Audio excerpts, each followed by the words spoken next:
Jax player. Some may call him a Jax one-trick.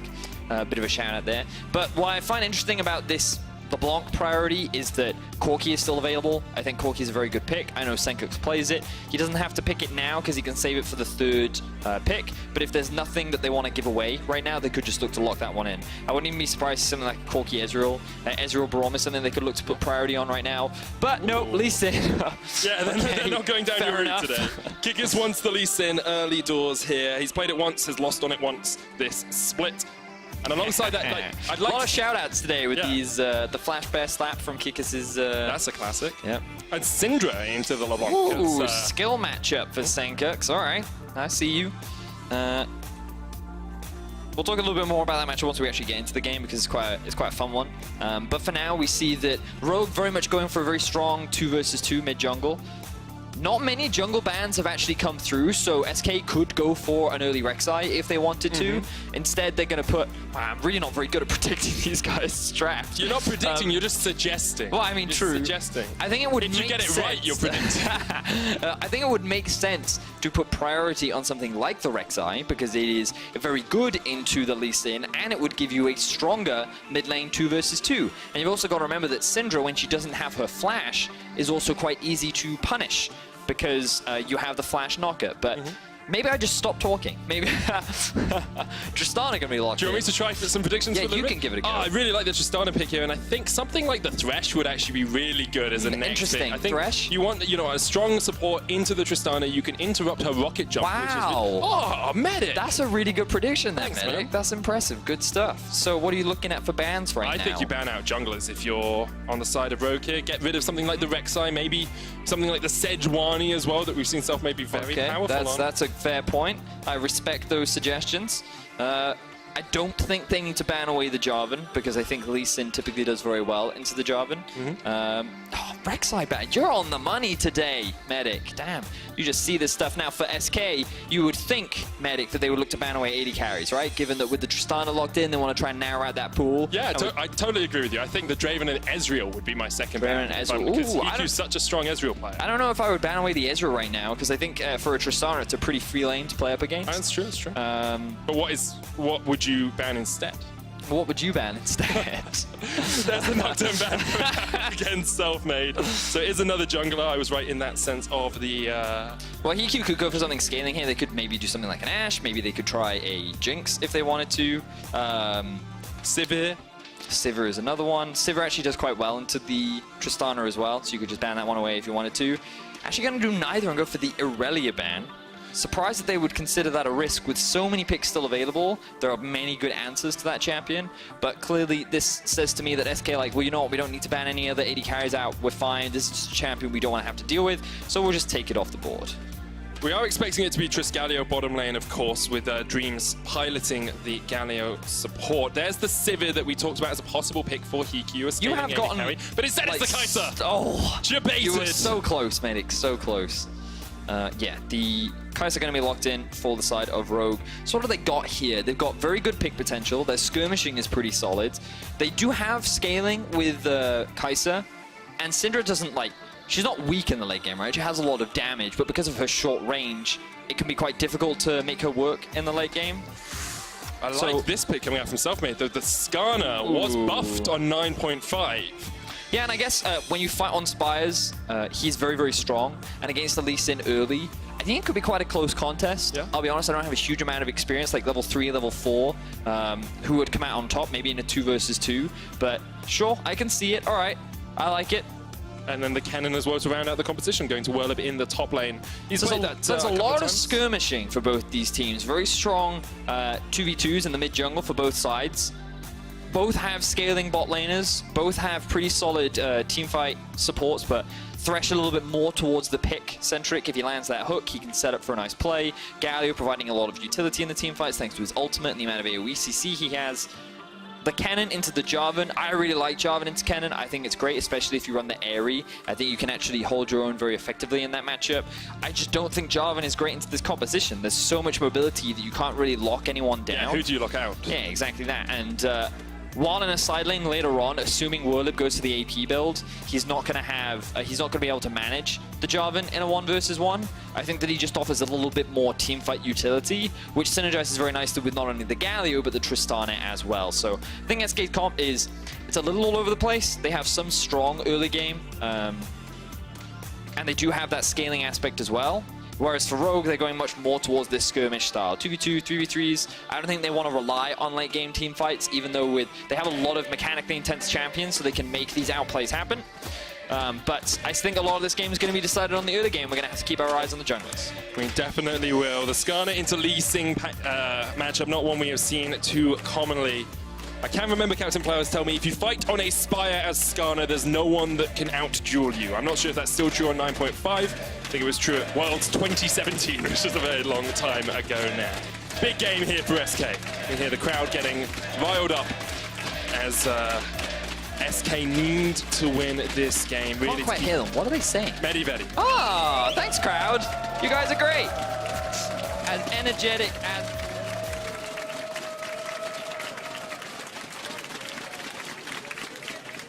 Yes, I'm gonna let you. I'm back. Hello. It's back. There Hello. we go.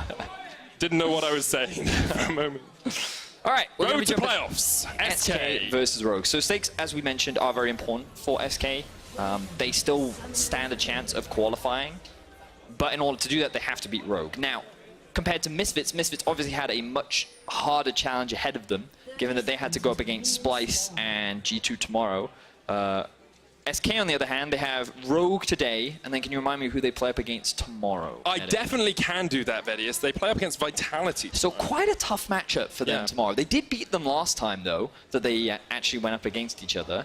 And, but still, definitely not an easy road for them to make it into playoffs. I think the important thing you have to look at for SK is the team they're trying to catch up to as well. Yes. It's Schalke, right? And Schalke play Origin and Rogue in their next 2 games. Right. So, assuming form continues the way it has, Schalke should lose to Origin later today, assuming the results happen in the way that they have been happening. Sure. And then you're really reliant on Rogue to give you a little bit of an upset tomorrow. Rogue need to take down Schalke for SK to have a chance of getting through to playoffs. Or you just beat Vitality. Or you just beat Vitality. But they have to beat Rogue first. That they do. And we did made the tweet today, time to upset some playoff teams, or time to upset some playoff dreams.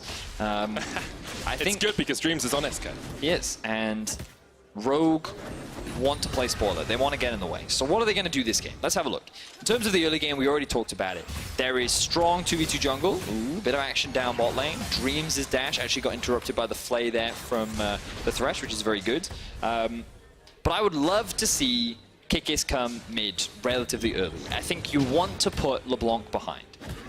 Largely because in terms of the early game, she's one of the best champions at actually building leads for a team. She has so much mobility, the fact that she can roam around the map and has so much damage with only a single item, typically the Luden's Echo, means that it's just very easy to get advantages on her. So you want to try and put her behind if you can, because then it makes her strongest point in the game delayed, which then makes it harder for her to have an impact overall. And when you're playing with the Syndra, the great thing about her is because of how LeBlanc is typically quite telegraphed in how she moves, and there's a small delay on her distortion, means that it's actually quite easy for the Syndra to set up these stuns, as you can see. So what I'd like to see from Rogue is actually invest resources into trying to shut Pyrion down.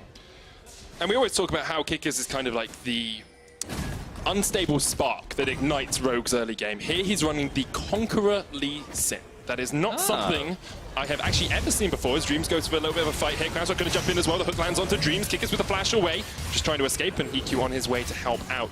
It's a good spot from SK to know that Kickers could be on their Krugs, and they forced the flash out of the Lee Sin. So what was quite interesting here was that SK actually committed to trying to kill the jungler there, because what you've always got to be careful of is, okay, the enemy bot lane is pushing, which means there's a huge minion wave underneath this tower.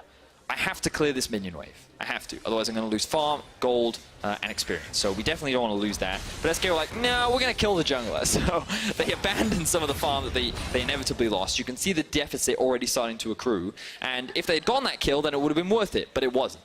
So this is the risk that you run. And this is typically why Kikis thought that he was safe. Because he's like, it doesn't actually make sense to try and come for me. Because if you don't get this kill, you're going to get punished for it. So high risk, high reward play that ends up backfiring for SK. So early advantage for Hikyu and within the bot. They have about an 8 or 9 CS lead. Kickers did have to burn his flash, of course. Looking across the other lanes, Selfmade is running Predator for himself on the Skarner. As to be expected, you want to go fast on the insects. He tries to run in with those Predator boots that he's got off his first back. And it's good that you mentioned the Skarner as well, because we can talk a little bit about the buffs. Those buffs, the Spires now actually reach to the Krugs, yep. Which means that his early clear is so much faster and it's a lot healthier and he's in a much better spot. And you can see that he's already level 4. He did get spotted out by this ward, but also the other crucial thing is those Spires don't show up on the minimap anymore. So when you see an enemy take one, it doesn't just give away your position like it did in the past. Selfmade has consistently been the player that has helped SK get ahead. And you can see him trying to do that down towards the bottom side as well as Dreams goes in, gets the torn up, but Hiki will cleanse away. I think the discussion as to whether Selfmade is the rookie of the split is one that we should have at some point. Maybe not right now, as Kickers and Selfmade continue to fight against each other. Kickers here with a gank, doesn't have the flash, misses out the Sonic Wave. Selfmade was there in the flank in position and wasn't quite able to get it off, but here comes Wood up. Dreams joining in as well.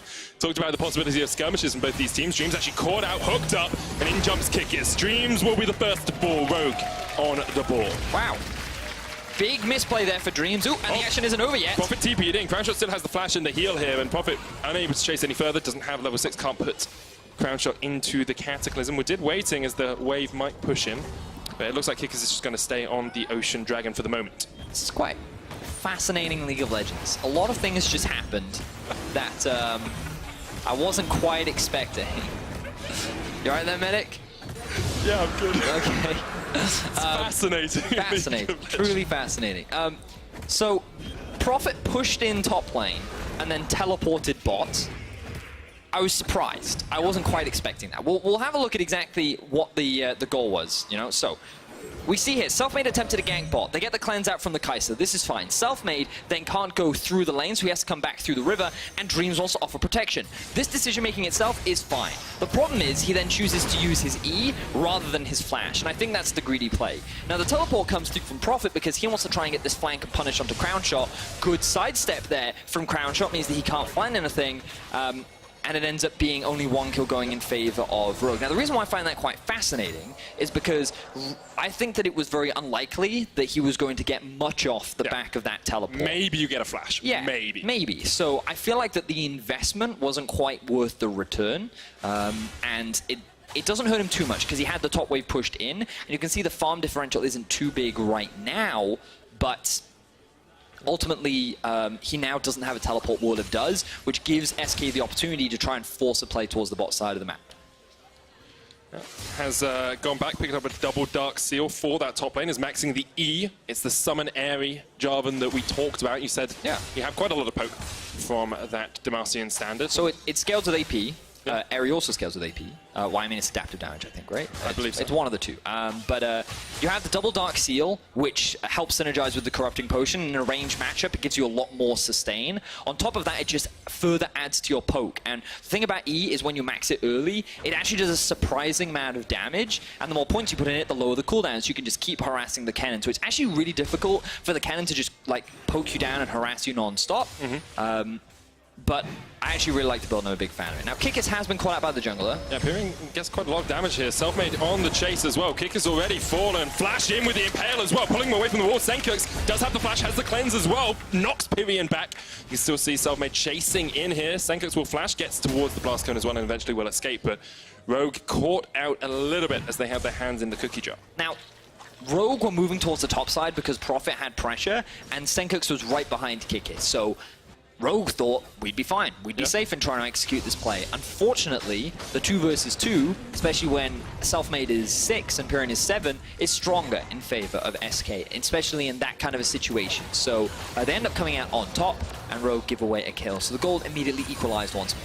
And we talked about a little bit in Pick and Bound the skill matchup of the LeBlanc into the Syndra. Well, when the LeBlanc has a 15-13 CS lead and a kill advantage, it becomes less and less of a skill matchup as the game develops. Well, it definitely becomes a lot harder to play, that's for sure, Medic. And the thing you've always got to remember about Syndra is that she doesn't have the most mobility in the world, so her positioning is really important. And what makes this matchup even more obnoxious now is that red buff and blue buff. So what the LeBlanc can do is she gets a bit of extra damage every time she lands those autos because of the burn, and on top of that, she's never going to run out of mana, so she has constant push in this wave and gets to be as obnoxious as she wants. And I thought we were going to get a replay, but regardless, point is, the level difference between the junglers was pretty much the deciding factor, and at least in without a kick, he unfortunately can't really do much against the Impale from Selfmade. And Selfmade has the level 2 Predator boots now as well, so it can get into those fights even quicker than before. We'll look to see where he goes for his next Impale. Once again, the catalyst that kicks off the team. And here's your replay, There we are. My apologies, observers. So,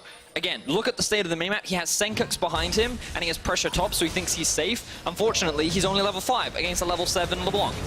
So he gets, well, he disappears, basically. And they tried to go for this kill. I think Selfmade should have just dragged him further away from the wall, but they thought that, hey, we can get the Spire as well. I'm not actually entirely sure if they already own this. No, they don't, exactly. But they dragged Senkux onto it, which then interrupted the capture of the Spire. And so he couldn't leverage that anyway. So yeah. I think Selfmade could have gotten another kill there. Unfortunately, doesn't. Kickers went in there, actually used his Dragon's Rage kick on the Lee Sin just to kick the Galio away. Knew that if he got caught out with that taunt, the retribution would be swift from Pyrion and Selfmade, who are coming down from the mid lane. And even though it's still pretty even in terms of gold, both teams seem pretty finely balanced. SK seem just a little bit more composed of the two teams, I would say. It feels like Rogue are trying to force plays a little bit too much for my liking. Yeah, they're a little overeager, but that's okay for the time being. I would like to see Kickers invest a little bit more time towards the mid lane, as we see a swap coming out towards the top side of the map. This to me suggests that Rogue are looking for a Rift Herald play, and they're also trying to catch Whirlib off guard. Woodid does have the boots of mobility, so he has that extra bit of movement speed. Gonna be dashing through the jungle, looking for a pick. Unable to get it, though. A little bit of a CS lead for Hiku in that bottom lane as he came out of the wave. It looks like it's going to even up as Triss just pushes in that wave. Of course, Tristana very good at taking tower plates with the explosive charge. Isn't going to do it as she comes up to try and join the rest of SK. They're going to fight around this Rift Herald, you have to feel.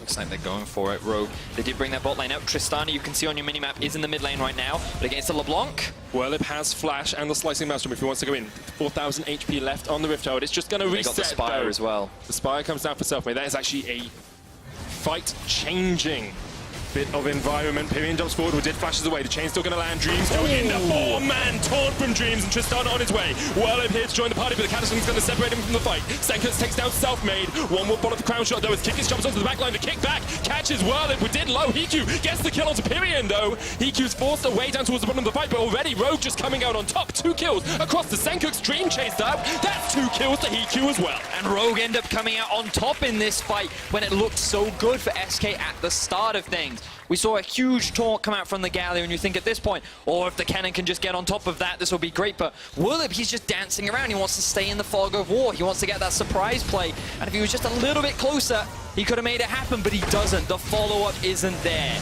And this is when they get the turnaround. Selfmade takes a chunk of damage. He's not sitting on the spires. We can't leverage that. A great Cataclysm actually results in Whirlib not being able to get onto the back line. And then Crownshot, he's like, well, I can't do anything. The fight's already over, and Hiku is just sitting there cleaning up the rest of it. So that ends up being 4 kills in favor of Rogue in what was honestly a very clean team fight. Incredibly clean from them. 700 gold lead now on Hiku. Senkux is about 300 gold ahead as well. Both of them have bounties on their heads if they're caught out. 1,500 gold lead for Rogue at the 13 minute mark, or 12.5. And although they are out of the playoff race, they can very much still play spoiler for SK, who wouldn't be out if they lost this game, but would not be in very good shape at all. They certainly wouldn't. You mentioned it, Medic. SK is a really interesting team, though. Let's not forget when they lost to XL that week and then beat G2 the day after. But you're right, their road to playoffs gets a lot harder if they lose this game today, and Rogue looking to play spoiler. Only with 2 wins this split, they'd be very happy with the 3rd one and ruining SK's chances of making it to playoffs. That they would. SK on the Rift Herald here. Didn't work out too well for them last time as Rogue tried to answer.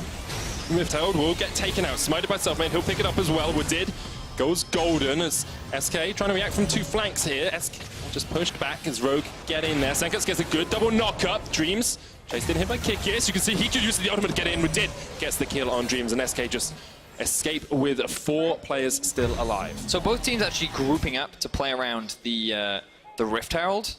but it ends up being Rogue that keep coming out on top in these situations. And SK, whenever they try to start a fight, it just feels like that they're not in the optimal position, and one person gets caught out. You know, we talked about how for Rogue, they have a lot of pick power with things like the Thresh and the Lee Sin. And so far it's working out very nicely for Rogue, and now they're sitting at a 2,000 gold lead very early on. SK starting to struggle. Yeah, just a little bit behind. They do still have the Rift Herald, and with the plates falling now, you can't get as much gold out of that. Of course, you can't get it to take down some of the plates for you, but maybe if they can crack the first tower, they can look for a few more picks. They do have quite a strong pick comp as Selfmade comes down towards the bottom side. Whirlip there on the chase as well. Prophet's going to pop the Cataclysm straight into the Slicing Maelstrom from SK, and you have to think that Prophet is going to go down pretty quickly here. SK get a kill down towards the bottom lane, and that's what they need to do, make some picks, but while they do it, Rogue answer with a Mountain Drake of their own. I really like the chain CC there from SK. Whirlib, I believe, got 2 suns off in that exchange, but the moment the Slicing Maelstrom was over, the Impale then came through from Selfmade, which means that there was no opportunity for Prophet to EQ out of that situation, resulting in a pretty clean kill for SK. So this will put Prophet a little bit behind. It will close that gold gap just a bit, but there's no more turret plates to pick up for either side, so Whirlib just going to leave that minion wave hit the tower. So in terms of game state, as we get to the 15-minute mark, you know, Rogue have got out of the early game with a pretty good lead. 1,600 gold ahead or so. They have 2 dragons already, which is always important when we look towards those late game fights. And both of their carries are pretty fed. But how do they transition this into the next portion of the game? Because in Pick and Ban, we said, you know, they're a skirmish comp. They want these 2v2s. They want these 3v3s. Are they just going to keep trying to force those around vision control? Well, I mean, right now, their first objective is to take down these tier 1s, because the best way in which a pick comp will work is if you actually have vision in the enemy jungle. Funnily enough, a lot of these compositions revolve around vision. But the harder part for them is actually getting up and sieging onto these towers, because you will notice that with a Kai'Sa whose range is pretty short, and with a Syndra as well and her low mobility, sieging with this composition is actually really difficult because of the risk of your carries actually getting caught. So you need to generate some kind of a play or a dive or a pick or something beforehand in order to actually convert it into an objective. And Rift Herald would have been really valuable for Rogue, but unfortunately they ended up losing it. And so they end up in this weird situation where it's not a huge amount they can do. But on the bright side for them, it's also quite difficult for SK to siege. Tristana is one of the safest sieges in the game, because not only does she have great range, but she also has the bombs. And even if a stun does land from the Syndra, you can end up disengaging. But here we are, SK now trying to force a play. Trying to force a fight with the teleport as Whirlip comes in. Slicing Maelstrom catches onto Hiku, but immediately he cleanses away. Selfmade trying to get the Impale off, only lands onto it. They'll pull him back. They should be able to take down the Thresh. They catch him out. There's a kill for SK. Once again, they find the pick that they wanted. But what are Rogue doing to answer? That's always the question you have to ask yourself. Kick is trying to get towards this middle lane. Will not Pyrian back. Straight into the stun. Great stuff from Rogue. Get the kill in the mid lane. They can push for that tower, and down towards the bottom side, they're going to do the same. Rift Herald used to get the first tower, but in the mid lane, Rogue will answer with 1, and they'll get some damage down towards the bottom lane as well. Excellent execution there from Rogue. Immediately, they respond by pushing in the mid tier 1 and getting a kill onto Pyrian. So it ends up being a 1-for-1 overall. They secure themselves the mid tier 1, and while they will lose a lot towards the top side of the map, Rogue are continuing to extend this global pressure. They're going to get themselves a second tower as well, and overall they're going to extend their gold lead. So honestly, great stuff from Rogue so far within the first 70 minutes of this game. Yeah, really proactive play from them. They're finding the picks they need when they can, and even acting well when the enemy team puts them under some pressure. We can see here maybe a little bit of a step too far from Rogue, who did understanding that the teleport could come out. So the flank comes in from the side of SK. Woodid, you'll note here, does miss this hook. If he lands it, they might have actually been able to kill Selfmade, but unfortunately they could not lock him down. So ends up being a quick kill. They have the Rift Tower as well, but this is the clean stuff coming out from Kikis. He doesn't need to use any sweeper because there's no vision there from Pyrian. The stun immediately comes out from Senkux, and it ends up being a very quick kill. So Rogue doing a great job. Senkux had used the Unleash power to burn the barrier out of Pyrian as well, so they knew they could catch him out if they got that combo out. No risk of them falling short in terms of damage. You've got the Luden's Echo already finished on Senkux. He's going towards the Morello Nomicon next. Infinity Edge on the Kai'Sa as well. Is matched by an Infinity Edge on the side of Crown Shot. And we do know Tristana can put out a lot of damage as the game progresses. But right now, I think you have to see damage in favor of the Rogue squad. Yeah, they're looking pretty happy. Ooh, another pick Coming out from Selfmade. Oh, Selfmade just flashes forward, though. They know they've already got the damage out from Senkux. Locking down with the hero's entrance. Senkux torn it up as well, but already they've taken out Selfmade. Rogue get one. Tristano in the middle of it as the Cataclysm comes down from Profit. Double kill for the Lee Sin, but Hiku could answer here, as Dreams Whirl Imperium is just forced away towards the bottom of the fight. Ends up being a 2-for-1 once again in favor of Rogue. Love the quick response teleport from Profit to immediately join his team the moment that they recognize Selfmade wanted that kill. Flashing in, using the Righteous Glory, making sure that he can get that lockdown onto Senkux. They wanted to shut this Syndra down, but unfortunately it only gives more gold over to Hiku. Now level 11, 303 on the Kai'Sa. He is looking stronger and stronger as the game progresses. Definitely is. You can see what SK are trying to do. If they can make a pick, if they can catch one person out with Selfmade leading the charge, Righteous Glory and the Predator Boots, they can catch someone out before Rogue can answer. Maybe they can start these fights off well, but Rogue always on the button, finger on the trigger, ready to react at a moment's notice. And because of that, a 2,000 gold lead for them as we come up towards the 20-minute mark of this game. We always have upsets on the final week of the LEC, Medic. That we do, that we do. And Rogue right now are poised to cause one of the biggest ones, potentially denying SK that playoff spot. So here we are, Selfmade, there's the Righteous Glory, sidesteps the stun. Senkux is like, nope, I'm out of here. And Selfmade is immediately like, yeah, no, unfortunately I'm faster than you are. They even kill Selfmade before Senkux dies, but unfortunately that doesn't mean a huge amount, as Crown Shot ends up getting locked down with a very quick teleport that comes in from Profit behind the scenes. And I just love the quick response time from the side of Rogue. Immediately, they all turn, they all try to help Senkux, who is in dire straits.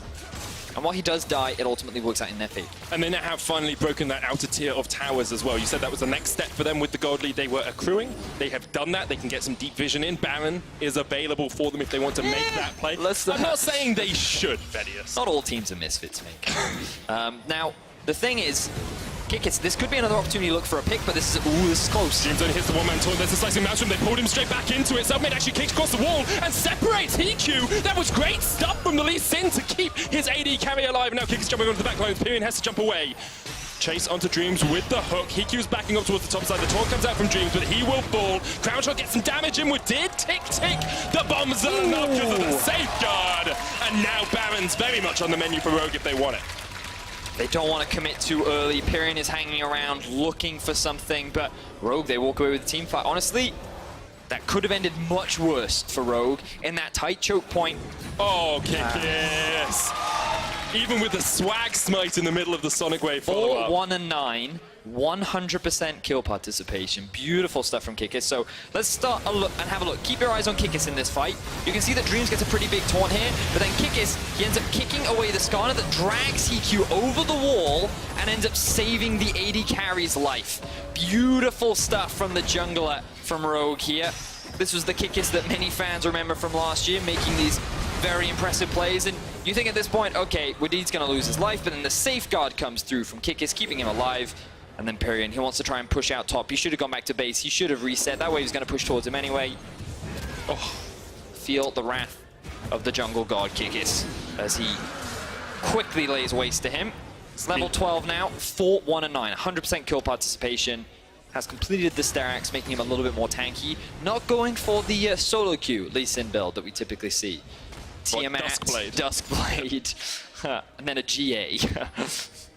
Well, if you're doing Ender's build, you never get the GA. It's cost me a lot of solo queue games by going for that build. But great stuff so far from Kikis. Want to bring some attention to Hiku as well. 4-0-4, yet to die this game, even though he has been a predominant target. Oh, Kikis misses the Sonic Wave. Hiku in with a follow-up. There's the hero's entrance as well. We did miss the hook as Dreams jumps in. And maybe Kikis has baited his support to his demise here. A little bit too greedy from Kikis after he missed the initial Sonic Wave. And SK answer with a kill. Yeah, so missing the Q into then kicking the cannon into your team. Not the most eloquent of Kikis' plays. That was an Ender play right there.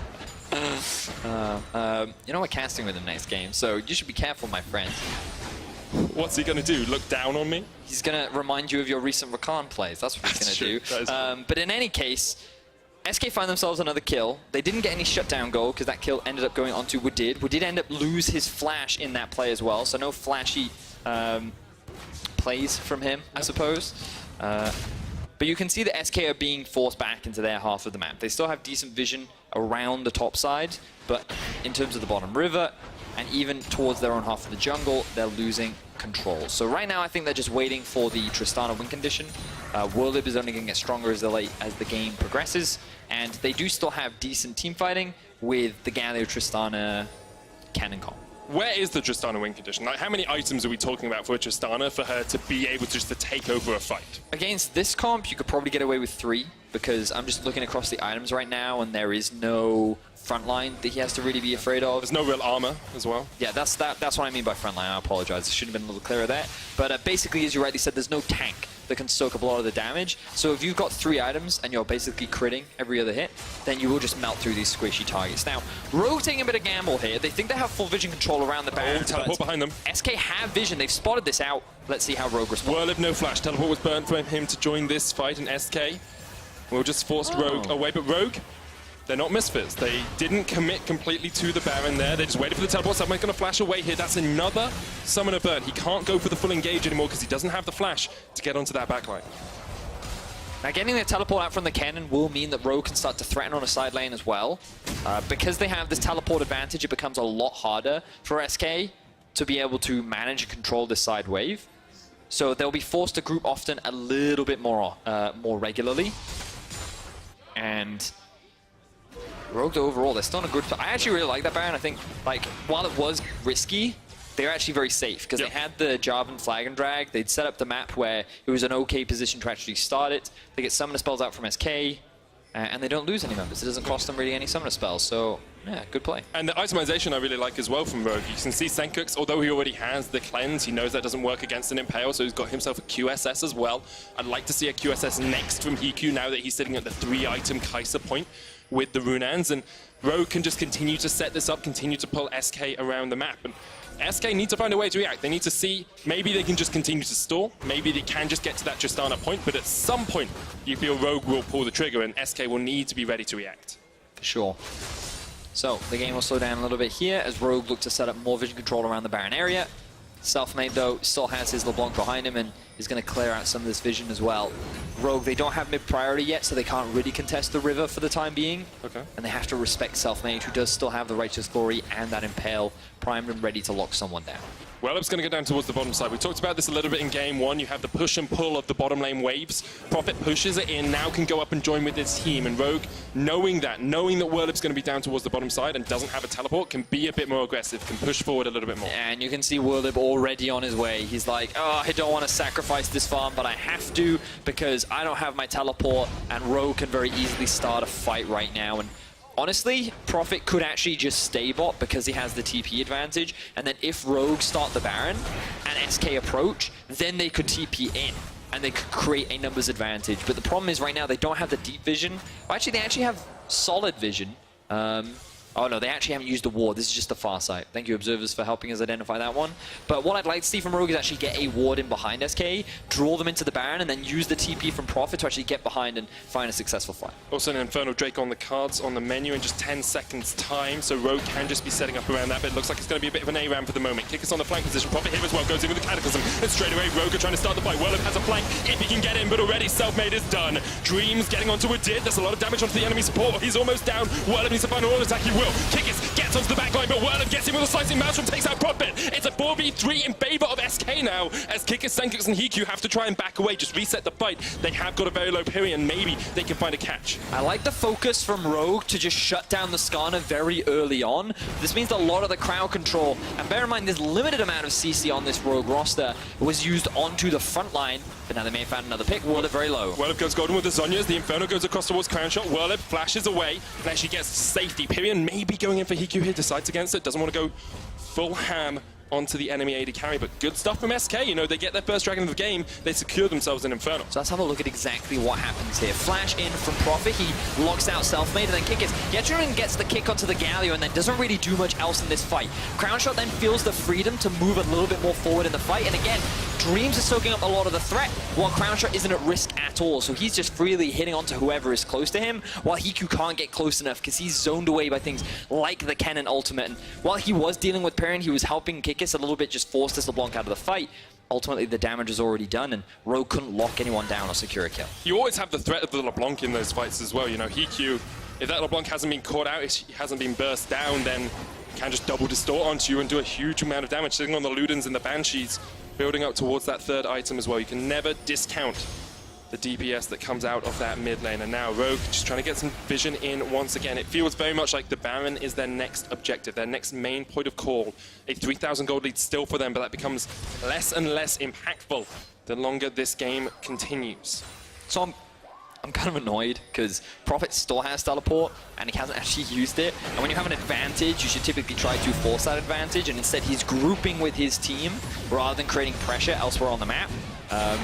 And you're ending up in this ARAM kind of situation where SK are really happy to be in this, because when you have a Tristana playing a front-to-back team fight, well, you're more than happy with that. Whereas Rogue, they need to find a pick, they need to catch someone out.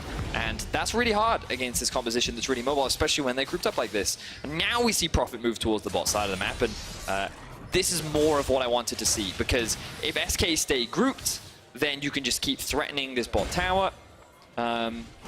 But if they don't, then you can TP in for an advantage, but World of TP is going to be up soon, so... 50 seconds or so before that is back up, so only a minute they have to really wait it out. And we are seeing that 3-item Tristana now as well, very much online with the Phantom Dancer, QSS for himself as well, in case he ever gets caught out by, you know, the Scatter the Weak, the Hook, any of those different CC abilities from the side of Rogue. And SK have fought their way back into this game pretty well. I think you can say Rogue gave them a bit of an advantage by not continuing the side lane pressure, but keeping it only about 3,000 gold. The difference between the two teams, while Rogue continue to try and make these picks, make these plays, has been a pretty stellar job from the 7 and 9 team. I honestly feel that Rogue haven't just been able to properly push their lead. They've been in a really good spot. I really liked how they took all the outer towers, and ultimately, I think what they're lacking is the ability to set up vision in the enemy jungle and then look for picks. And it's actually them who get picked out more often than their opponent. Now we see Hiku getting decent damage onto Pyrion, but he won't really convert that into very much. And now they're actually forced back. They don't have that much vision left in their inventory. They need to restock their wards, and while that's happening, World get to tower in the bot lane. Full vision control is in favor of SK around the Baron. And SK, they're feeling very comfortable. So the fact that they've been given more time to scale is allowing this Tristana to come online, is allowing World to complete his third major item now with the Spellbreaker. And so SK, they're looking pretty scary at this point in the game.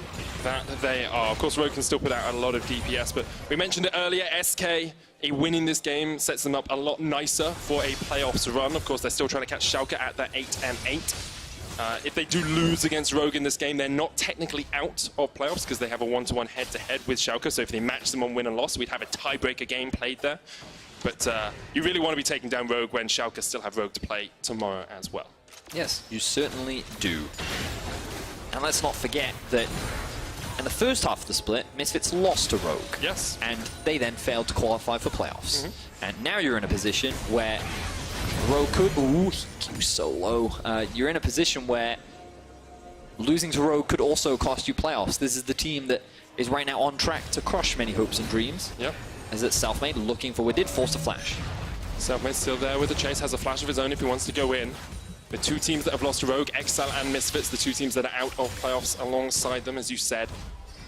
But SK, this is the first time we've really seen them make forays past the river in a while, you know, actually pushing forward in towards the Rogue Feels side like of the they're map. the ones in control right now, Medic, even though Rogue have the gold lead. Feels like that they've conceded a lot of the map and they've just given SK too much freedom. Now look at this Tristana. Note that he is level 15 to the 16 of Hiku. Same for Pyrion, which is a big deal. Level 16 is a big spike for especially these mid lane champions, but these are 4 items. He's really strong. He feels really comfortable, and the more Rogue just group up and look to fight, the happier the crown shot's going to be. Here we are once again, ARAM in the mid lane. Pyrion jumps forward, gets some damage onto Kickers, down to about half of his health bar. Another Infernal on the cards for SK if they want it. Crown shot's going to start it up. Rogue trying to answer though, 5 men strong. Pyrion not here with his team. Crownshot's all by himself in the Infernal pick, and maybe they're just going to give this one across towards Rogue. The rest of SK coming in from the flank. Self-made in with the flash, not back with the Scatter the Weak. The hook doesn't connect. Prophet isolates Whirlib on the back line. Unleash power onto Self-made. The Infernal Drake still being targeted here. It's stolen away by Kickers. Now Hiku's going to jump in. Self-made down. Rogue get the fight. They get the Infernal, and they're going to get a little bit more out of this one. Whirlib though, the slicing Maelstrom slices through the heart of Rogue as there's a double kill across towards Crownshot, and immediately SK pushed towards mid. The fight looked so promising for Rogue at the start, but the moment they lost Hiku is the moment it went to disaster, and now SK looking for more. Oh, Kickers just about survives there with the Starax. It gets the smite up as well. Pyrion's going to be chased up towards the top side of this fight. The Gromp. One more auto would be enough. Oh, Kickers, you're playing with my heartstrings there. Crownshot gets the mid lane tower. SK came out. Oh, so close in that last fight. Maybe they're going to turn straight towards the Baron instead. No, they reset. They reevaluate the state of affairs. 300 gold in this game now. So props to Senkux here, because he's going to land a clutch stun in our Alienware replay that will stop SK from getting the engage that they want. So there it is. The flash then gets used. Whirlip uses his E, but then gets locked down by Prophet, so he gets zoned out of the fight. And initially things are looking great. The Baron gets stolen by Rogue, and then Hiku dives in. They kill Selfmade. Yes, Rogue is happy. They then go for the re-engage, and keep your eyes on Crownshot. He's sitting in the back line. Whirlip gets a huge ultimate off, which does so much damage to many members, most crucially onto Hiku. He already used his QSS earlier in the fight, which means that he did not have it available in that situation. And that was all the damage Crownshot needed to end up cleaning everything up. So you can see now SK at a point where they're vital in these late game team fights with the Cannon, with the Tristana. Very threatening that Rogue, they just kind of want to avoid having these full-on 5v5s all the time. It's a big moment here because Crownshot picked up 1,000 gold bounty in that last fight. It's sitting on 2,000 gold. Hasn't been able to spend it yet. Whirlip has the teleport if he wants to join this fight. Has the slicing master as well. Baron already down to 4,000 HP. Here comes the TP. They've caught out one. It's Selfmade. He survives though. And it's Crownshot who goes unstoppable. Kills off Prophet. Rogue with the Baron resetting can't do too much more. And Rogue, they forced the Baron because they wanted to turn and fight, knowing that SK haven't had an opportunity to reset, but it doesn't matter. Selfmade, every time he goes in, he's really not doing a lot with this Skarner. Trying to close the gap against the Syndra is constantly getting punished against him. On top of that, the Thresh box, the Thresh Flay. It is very difficult for the Skarner to really dive onto the backline, and then he has to get through not only the completed Mercurial Scimitar onto Hiku, but also the QSS available on Senkux as well. So, but it doesn't matter, because the damage from the backline of SK is more than enough. Whirlip didn't even use his ultimate in that fight.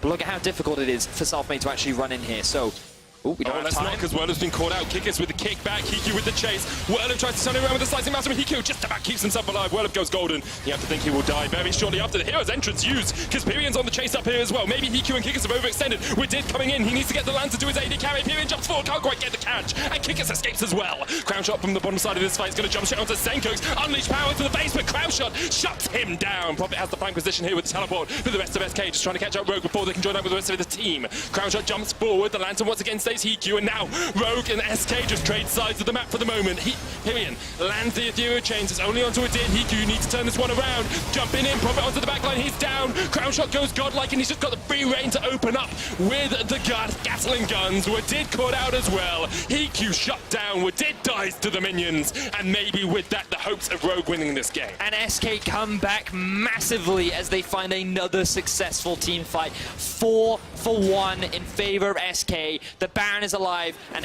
Pyrion, he's not going to let Kickers steal this one away. Kickers has the kick up, but Pyrion uses the barrier to keep himself alive. Pyrion will take him out in the 1v1. That's the ace. The Baron as well on the menu for SK. 37 minutes in, they finally have a foothold in this game. Oh, and unfortunately for Rogue, after having such a huge lead in the early game, it is all falling apart. So let's have a look at how this one all started off. Whirlip very clearly overextended. The rest of his team has reset. Rogue is on the map and he doesn't respect it, so he gets kicked up. He then gets executed, and this does force the ulti and QSS out from Hiku, so that's a big thing to know. The Galio then arrives because he knows that the rest of SK are primed and ready to go for this fight. He's a tanky Galio, he buys a lot of time, and he forces Hiku to jump out. Now we'll see that the Jarvan has TP'd in from behind because he thinks they can get a successful flank. But Senkux is left by himself, meaning that in a 1 versus 1, with some good fancy footwork from Crownshot, he ends up getting that kill. Now Rogue are just on the retreat, and this 4 versus 4, they're very scared of Crownshot because there's no one ready to threaten him.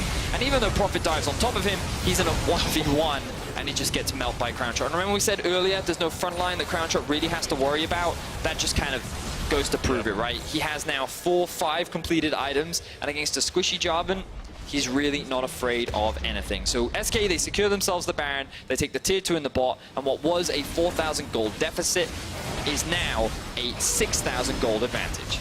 Rogue not even going to fight for the Elder Dragon. It would be a 4-dragon for them. SK will get it with their single Infernal, but alongside the Baron, SK can continue just to chip away at the base of Rogue. It would be a miraculous play, you have to think, from Rogue if they were able to get back into this game from this position. SK can go for the 1-4 split. We've seen how powerful that LeBlanc can be, sitting with the completed Void Staff now as well. And Crown Shot, 5 completed items, 1,000 gold bounty on his head. Kick is trying to jump onto the back line, doesn't even get the time to kick anyone away. Dreams gets the kill, Pyrian jumps in, chunks would it to half, and now the inhibitor opened up. SK just continues to push into the base of Rogue.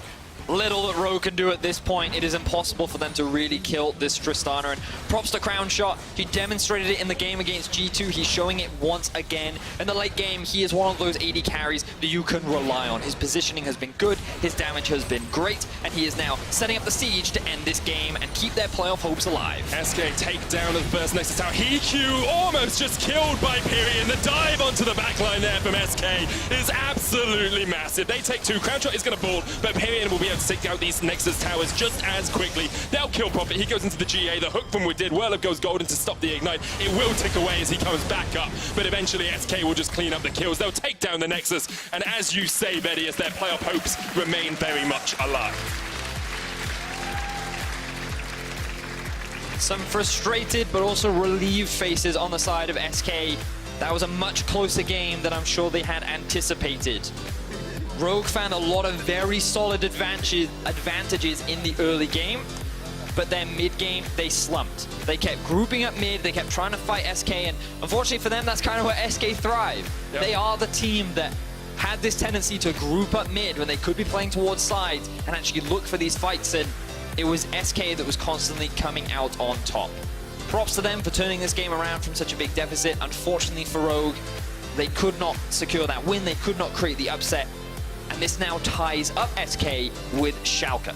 Schalke play up against Origin later today, so we could see those two teams going into the final day of the split, matched at 8-8 in that final fight for the last playoff spot.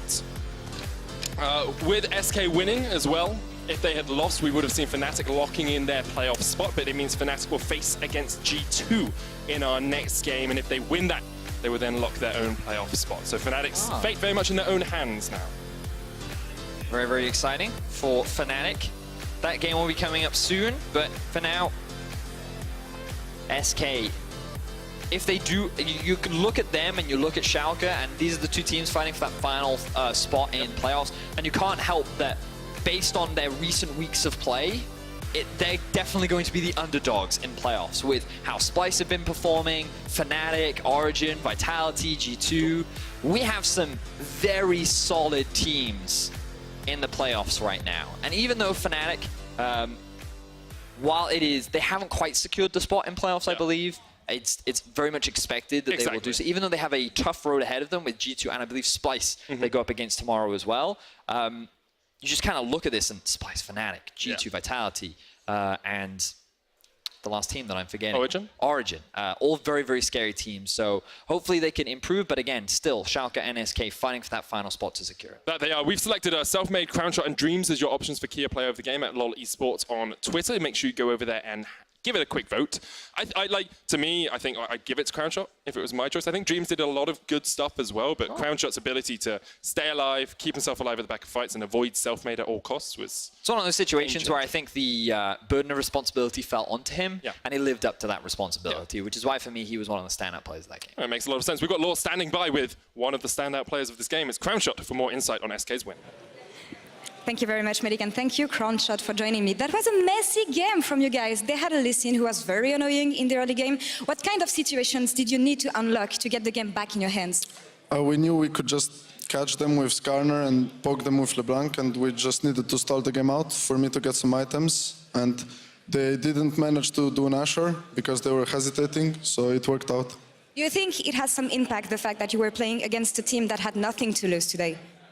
Yeah, I think they were playing kind of aggressive in the early game because they had nothing to lose, as you said, so I think it did have an impact, You had a win in the end, but we were talking before the interview. You told me that you didn't feel happy about the win. Can you elaborate on this? Yeah, it feels like our wins are not really earned in the early game. We just wait for team fights, and then either we win or we lose. So I think we don't deserve playoffs if we play like this. You don't deserve playoff. Yeah, I feel like we have to play better to have a good showing in playoffs. Okay, so tomorrow you'll have a last chance versus Vitality. How do you think this one will go? Well, I think we can definitely beat them again, as we did before, but we have to play more decisive in the early game, for sure. Smart and careful. We'll be waiting to see that from you guys. Thank you for your insights. We're going to take a short break, and when we come back, it's going to be match of